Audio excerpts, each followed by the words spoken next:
¿Cómo le va? Esta es la dosis diaria, yo soy Manuel Yáñez y me da un gusto enorme que nos acompañe a conocer y analizar lo que está sucediendo en el planeta Tierra. Comente, participe, estamos en X, estamos en Facebook como la dosis diaria X. También ya sabe que yo estoy en LinkedIn como Manuel Yáñez. Cuando usted tenga el tiempo disponible, cuando usted así lo decida, puede escucharnos a través de Spotify, Apple Podcast, Amazon Music, ahí donde usted escuche su podcast favorito. Denos un like, síganos para que usted esté al día todos los días. Estas son las principales notas que usted verá, leerá o escuchará en los principales medios informativos. Republicanos en el Senado de Estados Unidos bloquean ayuda para Israel y Ucrania, exigen endurecer las restricciones migratorias. A sus 85 años, el expresidente peruano ya es hombre libre. El dueño de Movimiento Ciudadano, Dante Delgado, anuncia que se sale del bloque opositor. Reaparece en la vida pública Marcelo Ebrard. Tribunal de Apelaciones pone punto final al caso de la estafa maestra Rosario Robles. Ya no tiene nada de qué preocuparse. Continuaremos hoy platicando con Pamela Jara Gómez sobre las heridas de la infancia y por supuesto hablaremos con José Carlos Femat, la voz de la energía. Empezamos.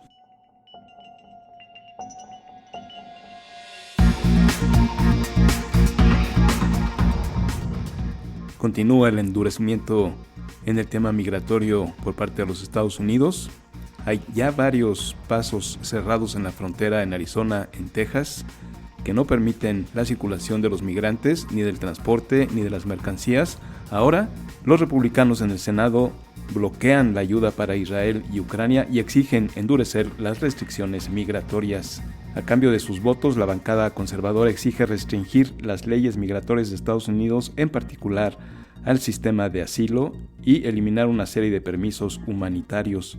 Los 49 senadores republicanos de la Cámara Alta votaron en contra de que avanzara el proyecto que incluía más de 61,000 millones de dólares en ayuda militar para Kiev, para Ucrania, y unos 14,000 para Israel.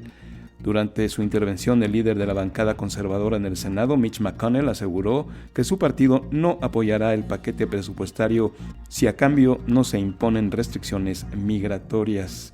El presidente Joe Biden declaró que está dispuesto a hacer concesiones importantes en la frontera porque dice que se necesita arreglar el sistema fronterizo porque ya no funciona. Las presiones afectan directamente a México, afectan a los cientos de miles de migrantes que están varados en la frontera y vamos a ver en qué deriva esta presión que hacen los republicanos para evitar que se dé ayuda militar a Ucrania, a Israel, si no, primero se corrigen los temas migratorios en Estados Unidos. Por cierto, y al tema, Donald Trump dijo que de ser presidente de Estados Unidos nuevamente, lo primero que va a hacer es cerrar la frontera con México. En Perú, platicábamos ayer con Karen Santamaría, la mujer más informada de temas internacionales en el planeta Tierra, que se había dado una orden judicial para que dejaran libre al expresidente peruano Alberto Fujimori. Estaba la duda de que se iban a cumplir o no, porque ya anteriormente había ocurrido, pero ya es hombre libre Alberto Fujimori a sus 85 años. Alberto Fujimori había sido condenado por ser partícipe de la matanza de 25 personas en los casos Barrios Altos en 1991 y la Universidad de La Cantuta en 1992, mientras su gobierno enfrentaba a la guerrilla izquierdista Sendero Luminoso, y ahora a sus 85 años por temas de salud lo dejan en libertad. Dice Dante Delgado, el dueño de Movimiento Ciudadano, está muy afectado y ofendido porque el PRI y el PAN tiraron la candidatura de Samuel García. Dice que todos los actos tienen consecuencias y él decidió que la consecuencia de Movimiento Ciudadano contra el PRI y el PAN es retirarse del frente opositor. Esto ha repercutido en que ahora ya llaman en el Congreso mexicano a este nuevo movimiento de Dante Delgado Fosforena. Esta unión del fosfo con Morena se lleva a sus 13 escaños en el Congreso a la bancada de Morena, y con ello pues va a facilitar la toma de decisiones en el Congreso, en el Senado, a favor de lo que designe el presidente López Obrador. Así que hay un nuevo partido, Fosforena, comandado por Dante Delgado. Si a usted le quitaba el sueño y si tenía la gran duda de dónde estaba Marcelo Ebrard, pues ya apareció, al menos en una fotografía compartida en redes sociales por Clara Brugada, quien dijo haber tenido una reunión con Marcelo Ebrard en la que él le compartió su experiencia como jefe de gobierno de la Ciudad de México. Al pie de la foto, donde aparecen juntos Brugada y Ebrard, escribió: "Me visitó Marcelo Ebrard, me compartió su experiencia como jefe de gobierno. Estoy segura de que nos va a ayudar mucho en el fortalecimiento de la transformación". Pues sí, los va a ayudar mucho. Ebrard, como sabe, fue jefe de gobierno del 2006 al 2012 y tuvo a su cargo, entre otras cosas, la construcción de la línea 12, la línea dorada del metro. Y por cierto, su tesorero era Mario Delgado, hoy presidente de Morena, y a ninguno de los dos ha sido investigado por el desplome del tramo de la línea 12. Esa será la experiencia que le va a transmitir Marcelo Ebrard a Clara Brugada rumbo a la jefatura de gobierno de la Ciudad de México. Aquí en la dosis diaria nos gusta siempre dar seguimiento a las notas, dónde va, dónde quedó la bolita, dónde está Rosario Robles, qué pasa con el caso de la estafa maestra. Pues ya un tribunal federal puso punto final a las pretensiones de la Fiscalía General de la República de procesar a la ex titular de la Secretaría de Desarrollo Social, Rosario Robles Berlanga, por el caso de la estafa maestra, donde fue impugnada por el delito de ejercicio indebido del servicio público. Por unanimidad, el primer tribunal colegiado de apelación en materia penal de la Ciudad de México ratificó la sentencia absolutoria emitida por el juez de control del Centro de Justicia Penal Federal en el Reclusorio Sur el 24 de febrero pasado, con lo que ya quedó cerrada de manera definitiva cualquier acción legal del Ministerio Público Federal contra Rosario Robles. Punto final a la estafa maestra.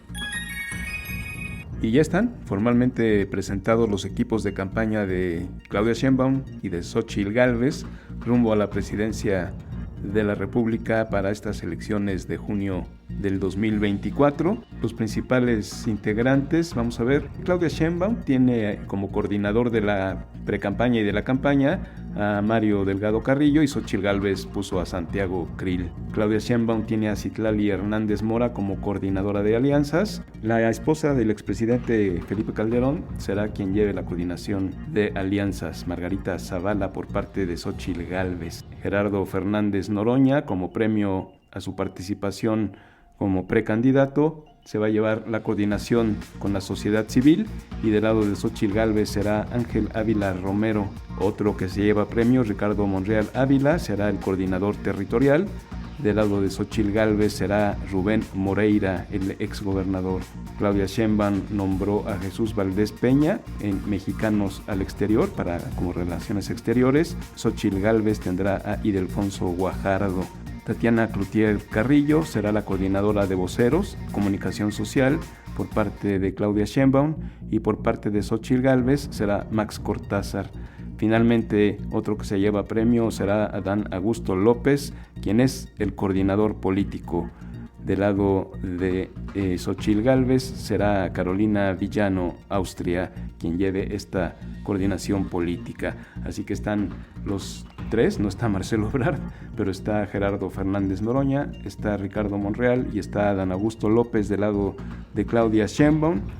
Hay que recordar que tanto Ricardo Monreal como Tatiana Cloutier tuvieron mucho que ver en la campaña de Andrés Manuel López Obrador para alcanzar la presidencia. Listos los equipos para arrancar en febrero las campañas rumbo a la presidencia de la República en las elecciones de junio del 2024.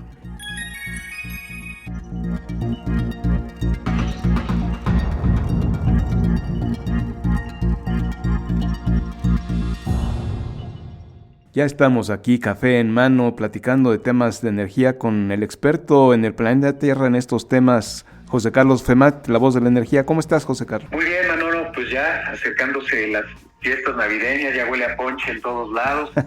Muy contento de estar aquí contigo. Ya vámonos a las posadas. Exacto.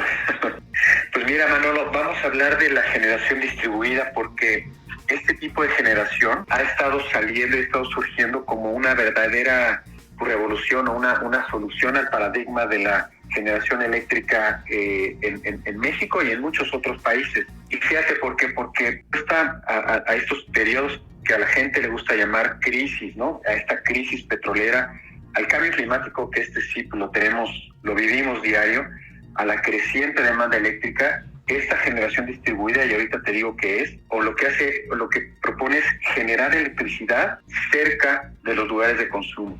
¿Cómo?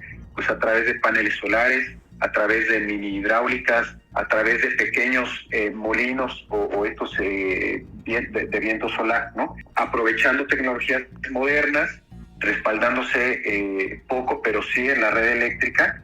Y lo que queremos analizar, Manolo, es cómo vamos, cómo vamos en México y cuál es el potencial hacia adelante. Vamos por partes. ¿Qué es? Es esto, Manolo, es generar pequeñas cantidades de electricidad cerca de donde se van a consumir, pero que lo mejor en el caso mexicano pues es no tener que acercarte a la Comisión Reguladora de Energía, que lamentablemente pues ha estado otorgando permisos a cuentagotas.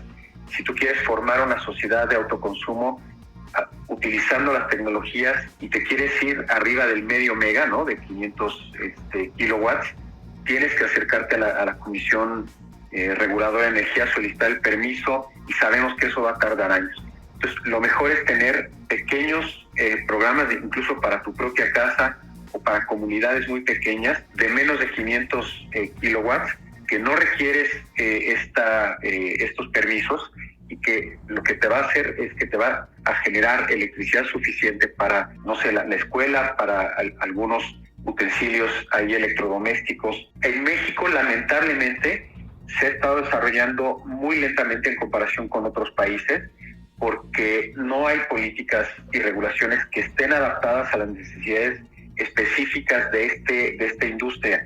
Y no es que estemos ahí solos, ¿no? O sea, hay programas de apoyo financiero, como el programa de apoyo a la generación distribuida del Fideicomiso para el Ahorro de Energía del FIDE, pero no son suficientes para cubrir la creciente demanda de sistemas que tenemos de sistemas de generación distribuida que hay en el país.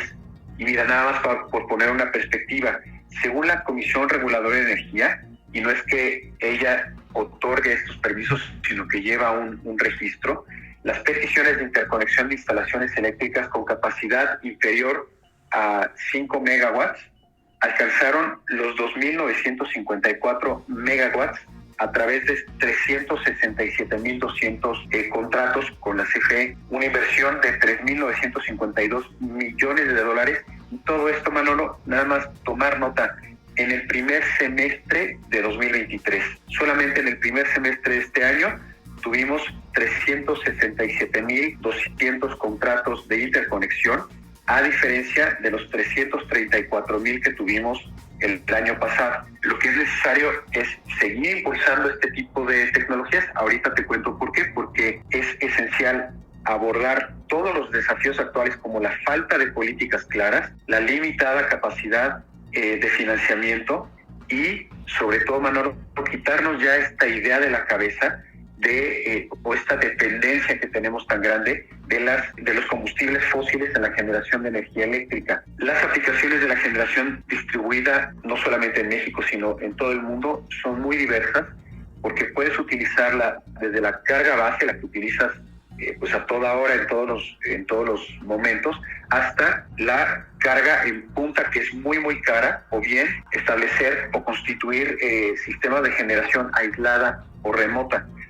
Esta generación distribuida te puede ofrecer un soporte a la red de distribución, facilitas el almacenamiento de energía y contribuyes con todo esto a una mayor confiabilidad del sistema eléctrico, pero pues todavía es necesario salir a la calle, educar a la gente, hacerle ver que este tipo de generación es buena, que existe, porque mucha gente no sabe que existe, y ofrecer y hacerles ver todas las oportunidades que tienen con la generación distribuida. Hay programas también como el de ampliación y modernización de las redes generales de distribución y la Ley General de Cambio Climático, que buscan promover la generación distribuida y facilitar su implementación. Lo que pasa es que no están completamente o no están bien administradas, no están bien llevadas. Ya sabemos que este gobierno en materia energética pues tiene otros datos y tiene otras prioridades.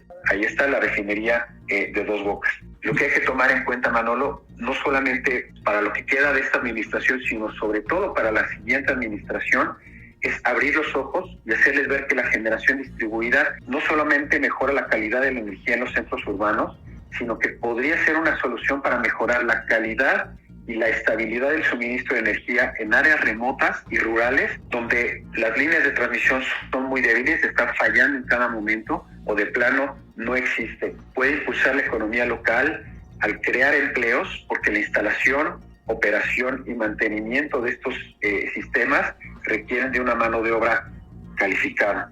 La generación distribuida también tiene ventajas económicas porque reduce los costos asociados al transporte de energía eléctrica a través de las redes de transmisión y distribución. Si tú tienes un sistema aislado, pues simplemente eso quiere decir que no estás interconectado al sistema de transmisión o distribución, no estás utilizando las redes y estás descongestionando o contribuyendo a descongestionar también a las redes de transmisión. Finalmente, Manolo, la generación distribuida también contribuye a la mitigación del cambio climático, ahora que está de moda con la COP28, que todavía me parece que termina el 12 de diciembre, porque promueve el uso de fuentes de energía renovable que no generan gases de efecto invernadero durante su funcionamiento. Y en países como México, que tenemos enormes recursos renovables, sobre todo solares, que no están siendo aprovechados, la implementación de esta generación distribuida pues podría marcar la pauta hacia una matriz energética sostenible y diversificada. De acuerdo con la CRE, ya con esto concluyo, Manolo, cerraremos este año un 30% por arriba del cierre del año pasado en términos de contratos de interconexión con la red de la CFE, que eso sí hay que hacerlo necesariamente, tengas o no sistemas menores a 500 kilowatts, tienes que interconectarte, pero aún así podríamos tener el 30% más y esto pues sigue avanzando. Lo que pasa es que pues hay que avanzar en materia de políticas públicas que promuevan el uso de esta generación y que no solamente lo fomenten, sino que también pues te ayuden a financiar. Entonces, finalmente, Manolo, la generación distribuida pues va a ser un pilar fundamental en la transformación del paradigma energético en México. Tenemos desafíos como la falta de regulaciones claras y todavía esta dependencia de los combustibles fósiles, pero no hay que dejar de voltear a ver a este tipo de generación distribuida. Estamos bien, pero podríamos estar mejor, Manolo, y eso solamente con políticas públicas y con financiamiento adecuados. Tristemente, en este sexenio ya no queda más que seguir usando carbón y combustóleo para la generación de energía, pero que nos escuchen quienes vayan a gobernar el país el siguiente sexenio, porque ya está la solución ahí en la puerta y solo hay que legislar y que la CRE destrabe los permisos para que ya podamos empezar a generar esta energía limpia y además que se desperdicia menos, porque al ser las distancias más cortas, lo que se puede llegar a perder de energía en estas redes tan kilométricas de distribución, pues se acortan y se elimina esta pérdida de energía. José Carlos Femat, como siempre, nos ilustras porque eres el hombre más informado sobre temas de energía en el planeta Tierra, eres la voz de la energía y te agradecemos siempre porque engalanas la dosis diaria. Muchas gracias, Manolo, muchas gracias. Pues escúchenme, además de aquí en la dosis diaria, también tenemos un podcast todos los días llamado justamente La Voz de la Energía. Allá podemos seguir la conversación, Manolo. Estoy como @José-Femat en X, antes Twitter. Fuerte abrazo, Manolo, para ti y para la audiencia de Dosis Diaria. Hasta el martes, José Carlos.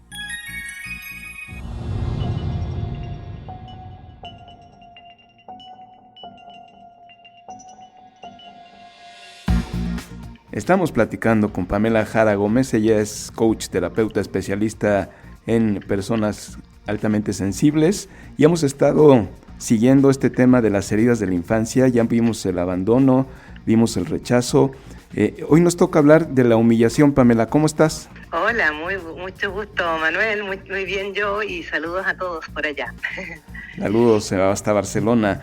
La humillación, suena durísima esta Sí, herida. sí, esta herida, fíjate que tiene una característica que es más difícil en ocasiones de identificar también, porque, bueno, generalmente va como combinada o entrelazada con la herida de abandono y la herida de rechazo, pero la herida de la humillación tiene sus características muy específicas. Al igual que las otras heridas, también aparece durante la infancia, que es donde más se graba en los primeros años de edad. Y uno de los aspectos interesantes es que esta herida, cuando más se abre y se arraiga y se profundiza, es cuando la humillación ha venido de alguno de los progenitores, o de ambos. Progenitores me refiero a papá y mamá, los que me han parido, ¿vale? Entonces, la herida de la humillación viene a representar simbólicamente la vergüenza de la familia, ¿ya? Es como aquello que te hace indigno, tú no tienes derecho, no puedes pertenecer a esta familia, está muy asociado a la vergüenza, ¿ya? Y va a aparecer en la infancia cuando el niño está creciendo en un ambiente donde continuamente, por ejemplo, se le grita o se le dan instrucciones o órdenes con voz muy dura. Ve a hacer esto, ahora haz aquello, que cuántas veces te tengo que repetir, que no sé cuál. ¿Ya? Esto cuando los padres, mamá o papá, dan instrucciones o órdenes que parecen como latigazos con la voz. Eso ayuda mucho a que se abra esta herida de la humillación. Después también, por ejemplo, cuando al niño lo hacen callar continuamente, cuando quiere decir algo y dice, tú calla, que tú no puedes hablar. O cuando los adultos hablan, los niños callan. O a ti quién te ha preguntado, ¿ya? O tú tienes que hacer lo que yo te digo. Cuando los niños tratan de replicar o de defenderse, por así decirlo, de decir algo y no se los permiten, ¿ya? O sea, es como no tienes derecho a reclamar y tampoco tienes derecho a pedir. Tú tienes que aguantar, tienes que aceptar y te tienes que comer lo que nosotros te decimos. Tu opinión no tiene valor. Exactamente, la opinión no tiene valor. Es esto de cuando el niño se le ha ninguneado, ¿ya? De alguna manera, claro, cuando te están diciendo tú a callar o tú haces lo que yo te digo porque soy tu madre o porque soy tu padre, y la criatura, por más que, pero ¿por qué no sé qué? Porque sí, o porque te lo digo yo, ¿vale? Y si, por ejemplo, además a esto le sumamos que el niño haya sido humillado frente a otras personas que puede ser mismo en casa, por ejemplo, frente a los hermanos o frente a otros familiares, ya no te digo cuando la humillación es en público, por ejemplo, en la calle o en un centro comercial o en la escuela, ya típico esto, es muy común que van los padres, por ejemplo, a hablar con la profesora o a buscar las notas y entonces le dicen algo que a los padres no les gusta de sus hijos y frente a la profesora, frente a otros niños, el padre lo reprende o la madre le dice, pero ¿cómo es posible que saques estas notas y no sé qué? Y lo hace públicamente. Eso deja una herida tan profunda y además el problema es que esta herida se arraiga con rabia, ¿ya? Porque la humillación además genera mucha rabia muy profunda. Entonces, ¿cuáles van a ser sentimientos y emociones más característicos de esta herida? Es, por ejemplo, el sentir que yo no merezco estar aquí, no merezco tener esto, no merezco que me den aquello, ¿ya? La sensación eterna del no merezco, el no tengo derecho, ¿ya? No tengo derecho a pedir, no tengo derecho a expresar lo que siento, no tengo derecho a ser tomado en cuenta, no tengo derecho a ser respetado. Luego, como decía al principio, la vergüenza es uno de los sentimientos más manifiestos, más presentes en las personas con herida de humillación. También la culpa, ¿ya? La vergüenza y la culpa van muy relacionados. Aquí, ¿por qué? Porque generalmente la relación que hace el niño es, si a mí me tratan de estas maneras o no me toman en cuenta, es porque yo he hecho algo que está mal. Entonces aparece la culpa. Y asociado a esto también viene el sentimiento de inferioridad, ¿ya? Entonces, entre que no merezco, que no tengo derecho, me siento inferior a los demás. Claro, porque los demás tienen derecho, los otros merecen más que yo soy la última escoria, por así decirlo. Entonces esto además va a llevar a que las personas con esta herida van a tener un miedo constante a la exposición, a sentirse como, por ejemplo, que los están observando o a sentirse expuestos. Les va a dar mucho apuro, mucho como vergüenza a hablar en público, o se van a paralizar de miedo simplemente, ¿ya? No se van a atrever a tener que hablar frente a otros, o incluso les va a costar defenderse, incluso defender un derecho propio. Por ejemplo, voy a un lugar y estoy pagando por algo y me cobran de más, ¿ya? Yo he visto hasta este extremo lo que te voy a explicar el ejemplo. O sea, la persona ve que le están cobrando de más, ella mira y dice, es que yo solamente he comprado, no sé, a mí me da 1.000 pesos, pero me están cobrando 1.200, y le dice, me está cobrando de más. Si la otra persona no le toma en cuenta, la persona no se atreve a reclamar más y se queda con eso y acaba pagando de más, ¿ya? También es muy habitual que se sientan sucios o indignos. En muchos casos, yo he conocido casos que a mí me ha dejado muy sorprendida, de personas que me dicen que sienten asco de sí mismas o de algo que han hecho. Y es muy curioso porque esta es la única herida donde aparece la emoción del asco como una manifestación. O sea, decir, no, yo me doy asco, me da asco lo que hago, me da asco lo que pienso o lo que estoy queriendo. Es como que tienen muy asociado el asco. Esto es lo que te decía al inicio, que simbólicamente la herida de la humillación viene con la frase de eres la vergüenza de la familia. Oye, pero está terrible, Pamela, porque de todo lo que hemos visto, el rechazo, el abandono, esto, lo que estás describiendo, es lo más fuerte que he escuchado. Tener asco de sí mismo y no tener el valor de defenderse tampoco a sí mismo es durísimo, porque ¿cómo te permite un desarrollo en la vida? Claro, así que ese es el problema, porque nosotros nos encontramos con personas que luego pasan los años y adultos no son capaces de tirar hacia adelante, no son capaces de emprender, por ejemplo, con negocios propios o de mantener trabajos. Por ejemplo, yo en una ocasión trabajaba con un hombre que además era mexicano, y él, por ejemplo, tenía esta herida súper abierta, y lo que le pasaba es que no duraba en ningún trabajo más de 2 años. O sea, lo máximo que alcanzaba a estar eran 2 años, porque al final terminaba sintiendo la humillación en todos lados. Y llegó un momento en que él quedó tan paralizado, tan bloqueado con todo, y la incapacidad de poder salir adelante, que se encerró en casa, y la que mantenía a la familia era la mujer. Y él se quedó cuidando a los hijos, pero no porque por él gusto quisiera disfrutándolo, sino que porque no se atrevía a salir a trabajar, no se atrevía a enfrentarse a la gente. Era un hombre que tenía más de 45 años y estaba, para cuando nosotros empezamos a hacer la terapia, él llevaba 7 años dedicándose él a la casa, pero llevándolo fatal. Pero fíjate qué terrible, Pamela, lo que estás diciendo, porque además él es el que se queda pues a cargo en gran parte de la casa y también de la educación de los hijos, y pues qué clase de educación les va a dar. Ese círculo va a seguir creciendo en vez de romperse. Exactamente, y eso, justamente por eso fue que él llegó a mí, porque cuando me empezó a escuchar, pues yo vengo hablando hace mucho tiempo de las heridas, él se dio cuenta que estaba replicando con los hijos lo mismo que le había pasado a él. Entonces dijo, ostras, no puedo seguir con esto, no puedo seguir haciéndole a mis hijos lo que me han hecho a mí. ¿Cómo lo puedo detectar en mí? ¿Cómo las personas que nos están escuchando pueden saber si tienen esta herida? Porque es emergente, es urgente que pongan manos a la obra para atender este caso. Sí, mira, por ejemplo, continuamente se culpan y se autocastigan por lo que sienten o cada vez que hacen algo mal, ¿ya?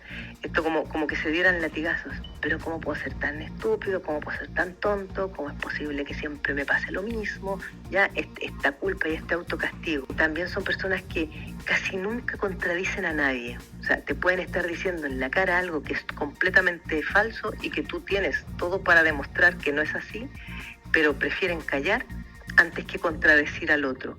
¿Por qué? Porque recuerda que aquí, a diferencia de las otras heridas, si yo contradigo al otro, el otro me puede decir, ¿Y tú qué te has imaginado? Sí. ¿O tú quién eres para venir a tu voz no vale? ¿O qué te imaginas? Estas son las frases que dices, que cada herida tiene su frase. Aquí es, pero ¿cómo puedo ser tan bruto? ¿O cuál será la frase? ¿Cómo es posible que siempre me pase lo mismo? Estas formas de autocastigo son muy, muy, muy bestias, ¿ya?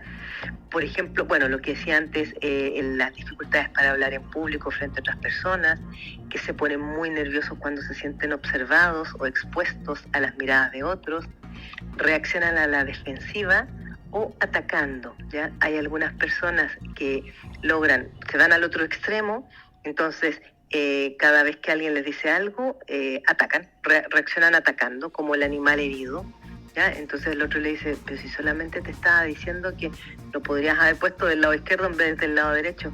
Ya, sí, pero es que siempre me estás diciendo que no sé qué, que no sé cuál, y el otro se queda así como, vale, o sea, sí, hazlo como quieras. O sea, es una sobre reacción. Oye, ¿ya? Pamela, aquí el tiempo que dedicamos tú y yo a estas pláticas es siempre muy corto, pero tenemos la gran ventaja de que tú a la gente que nos escucha le estás ofreciendo tu libro de las 5 heridas gratis en tu sitio. ¿Cómo lo pueden descargar? Exacto. Mira, en mi página web, pamelajaragomez.com, en la página de inicio está para descarga gratuita, hay un botón que dice descarga gratuita del ebook Las 5 heridas emocionales de la infancia. Cuando la persona descarga, le tiene que llegar un correo electrónico y en el email van a tener para descargar el archivo.